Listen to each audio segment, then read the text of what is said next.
বয়স যদি 50-এর বেশি হয়ে থাকে আজকের ভিডিওটি আপনার জন্য, কারণ আজকে কিছু গুরুত্বপূর্ণ কথা বলবো যেগুলো শুনলে আপনারই উপকার হবে।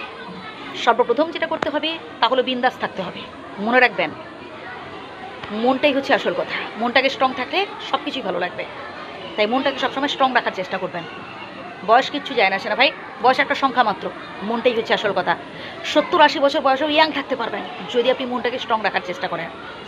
হ্যাঁ, একটা সময় আপনি আপনার পরিবারের জন্য অনেক কিছু করেছেন, অনেক স্যাক্রিফাইস করেছেন, বাট এখন তাদের থেকে যতটুকুন পাচ্ছেন খুবই সামান্য। এতে কষ্ট পেলে চলবে না, এতেই বিন্দাস থাকুন না।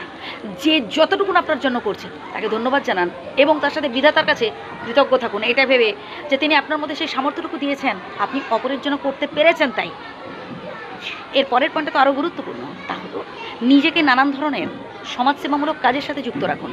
মন ভালো থাকবে ভাই। লোকে প্রশংসা করবে তখনই যখন আপনি সত্যি অপরের জন্য কিছু নিঃস্বার্থভাবে কাজ করতে পারবেন। কে আপনার সাথে কেমন ব্যবহার করেছে, কে আপনার সাথে খারাপ ব্যবহার করেছে, কে আপনাকে দুঃসাহী করেছে, কে আপনাকে গুরুত্ব দেয়নি, ভাই এটা নিয়ে ভাববেন না। ভাবুন আপনি কতটুকুন অপরের জন্য করতে পেরেছেন, আপনি কতটুকুন দিতে পারলেন, ব্যাস বাকিটা বিধাতার উপর ছেড়ে দিন। নিজেকে গুরুত্ব দিন। এই সংসারে আপনি যদি নিজেকে গুরুত্ব না দেন, কেউ আপনাকে পাত্তা দেবে না, কেউ আপনাকে গুরুত্ব দেবে না। আপনার যেটা ভালো লাগে, আপনার যেটা পছন্দ সেভাবে চলার চেষ্টা করুন। যে যেটা বলছে সবেতেই রাজি হয়ে যাবেন না। কেউ কিছু বললো শুনলেন, শেষ সিদ্ধান্ত আপনি স্বয়ং নেবেন। নিজের বিচার বুদ্ধি দিয়ে বিবেচনা করবেন যে আসলে যে কথাটা শুনলেন সেটা কতটুকুন যুক্তিযুক্ত। আপনার অর্জিত যা কিছু টাকা পয়সা বাড়ি গাড়ি যা কিছু আপনি কষ্ট করে উপার্জন করেছেন, নিজের নামে রাখার চেষ্টা করুন। হ্যাঁ, অন্য কাউকে আপনি নমিনি রাখতেই পারেন, কিন্তু আপনি যেন ভোগ করতে পারেন এই চেষ্টা করবেন। আমি অনেক বৃদ্ধ বাবা মাকে দেখেছি শেষ বয়সে ভিক্ষে করে খেতে, সন্তান সন্ততি থাকা সত্ত্বেও তারা ভিক্ষে করে খাচ্ছেন। ভাবুন তাদের কথা।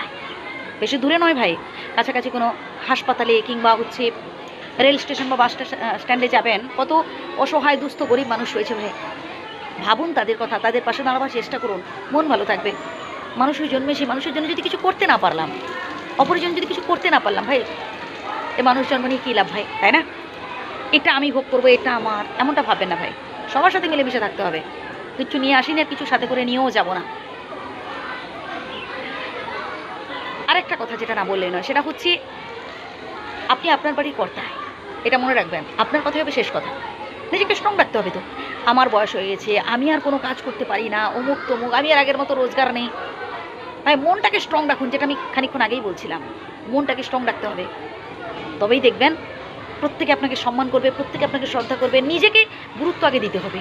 আপনি যদি কোনো কাজ করতে গিয়ে ভয় পান, আপনি যদি কোনো ডিসিশন নিতে গিয়ে ভয় পান, আপনি যদি অপরের উপর নির্ভর হয়ে থাকেন প্রত্যেকটা কাজে, যেটা অনায়াসে আপনি করতে পারেন, আপনি নিজে না করে অসহায় বোধ করে অপরের উপর কখনো এমন ধরনের কথা বলবেন না, বাবা তুই আমাকে ছেড়ে যাস না, তুই যদি চলে যাস আমি সব কিছু শূন্য দেখো, এমন কথা আপনি যাকেই বলবেন সেই পরবর্তীকালে দেখবেন আপনার অসহায়ত্বের সুযোগ নেবে। ভালো থাকবেন, সুস্থ থাকবেন, ধন্যবাদ।